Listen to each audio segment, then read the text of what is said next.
Радио Фри «Восточная Туркестан» — это международная некоммерческая радиостанция, созданная фондом «Уйгурский вещательный фонд» в Нидерландах.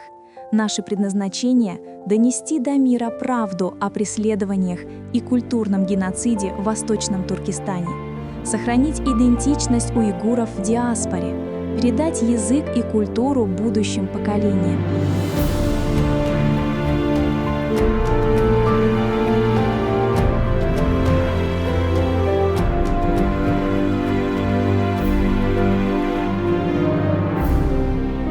Это радио — это не просто эфир, это голос народа.